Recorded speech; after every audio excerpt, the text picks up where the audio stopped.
Hello, मैं Danny हूँ। मैं सनी टाउन कैलिफोर्निया के रीजनल सेंटर में एक सर्विस कोऑर्डिनेटर हूँ। अब तक आपके सर्विस कोऑर्डिनेटर ने आपको इंडिविजुअल प्रोग्राम प्लान गाइड दे दी होगी। पहली नजर में ऐसा लग सकता है कि गाइड निजी सवाल पूछ रही है। हालांकि ये सवाल आपकी प्लानिंग टीम की मदद करने, जानकारी पाने और आपके व्यक्तिगत लक्ष्यों के बारे में जानकारी हासिल करने के लिए आंके गए हैं, जिससे सर्विस कोऑर्डिनेटर को आपके लिए सही सर्विस चुनने में मदद मिले। चलिए मिलते हैं सोफिया से, एक टीनेजर जो बिना बोले कम्युनिकेट करती है। वो अपने परिवार के साथ अपनी IPP मीटिंग की तैयारी कर रही है।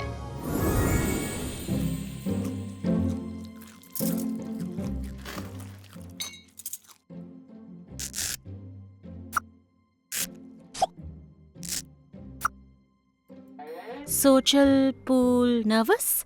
ओह हाँ, थोड़ी सी नर्वस तो हूँ, लेकिन एक्साइटेड भी हूँ। मैं हमेशा से लाइफ गार्ड बनना चाहती थी। फिक्र मत करो, जब मैं सेटल हो जाऊंगी तो तुम मुझसे मिलने आना और हम साथ में क्लारा सैंटियागो का अगला चैप्टर पढ़ेंगे। हनी, मैं काम पर जा रही हूँ। आज तुम्हारा ऑफिस है? नहीं, क्योंकि आज मैं काम पर जा रही हूँ। रेस्टोरेंट ने मेरी शिफ्ट बदल दी है। मैं आज छुट्टी ले लूं? नहीं नहीं नहीं डार्लिंग, तुमने पिछले हफ्ते 2 बार छुट्टी ली थी और मेरा नया क्रू काम करने वाला है। मेरा वहाँ होना जरूरी है। तो फिर सोफिया का ध्यान कौन रखेगा? चिंता मत करो, सोफिया का ध्यान हम रखेंगे। पापा, आपको पता है अब आप सोफिया का वजन नहीं उठा सकते।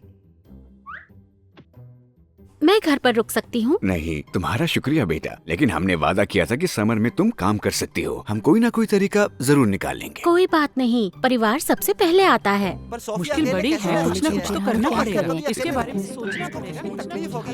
इसके बारे में ऐसे हम हाथ पे हाथ रख के नहीं बैठ सकते।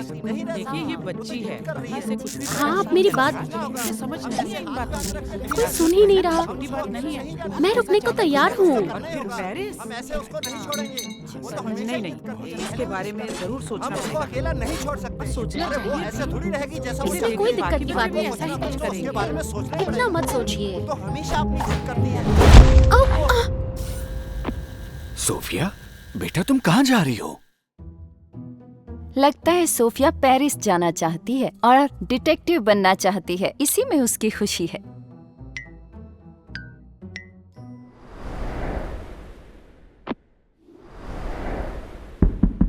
सोफिया, बेटा 1 मिनट बात हो सकती है?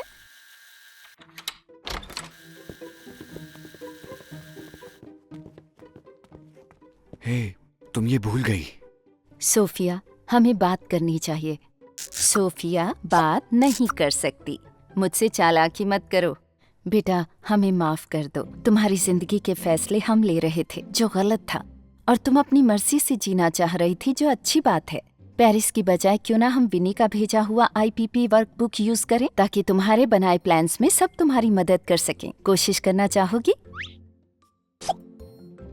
ओके, अच्छा सुनो, हम सब सोफिया की मदद करेंगे। पहला सवाल है, तुम्हारे लिए क्या अहम है? इसका मतलब है कुछ ऐसा जो तुम्हें खुशी दे। क्लारा, सोशल, किताबें, परिवार। ओह, हम दोनों को पढ़ना पसंद है। सोफिया, हैवी वेट, परिवार।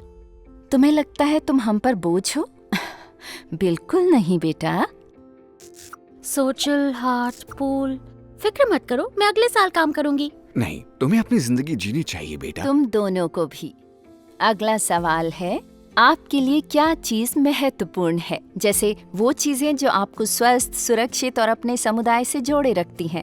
Air fresco. सोफिया को घर से बाहर जाकर ताजी हवा लेने की जरूरत है।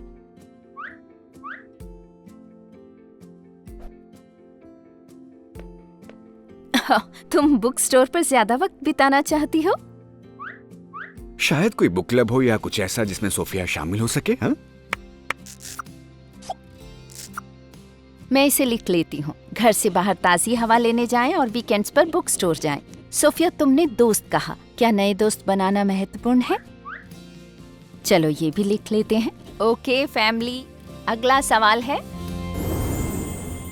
आज सोफिया ने अपने दिल की बात कहने की अहमियत जानी और उसके परिवार ने सीखा कि किस तरह IPP वर्कबुक सही सवाल पूछकर उसे सपोर्ट करने में उनकी मदद करती है। अपनी जरूरतों को व्यक्त करना लोगों के लिए आसान नहीं होता और IPP वर्कबुक एक ऐसा तरीका है जिससे परिवार ये पता कर सकते हैं कि उनके लिए क्या महत्वपूर्ण है और उनके लिए क्या जरूरी है। ये महत्वपूर्ण जानकारी योजना बनाने के तरीके को व्यक्तिगत बनाती है और तय करने में मदद करती है कि कौन सी सेवाएं उनकी जरूरतें पूरी करेंगी। याद रखिए, आपके समर्थन का दायरा हमेशा कोशिश करता है व्यक्ति केंद्रित रहने के लिए और केंद्र में वो व्यक्ति आप हैं।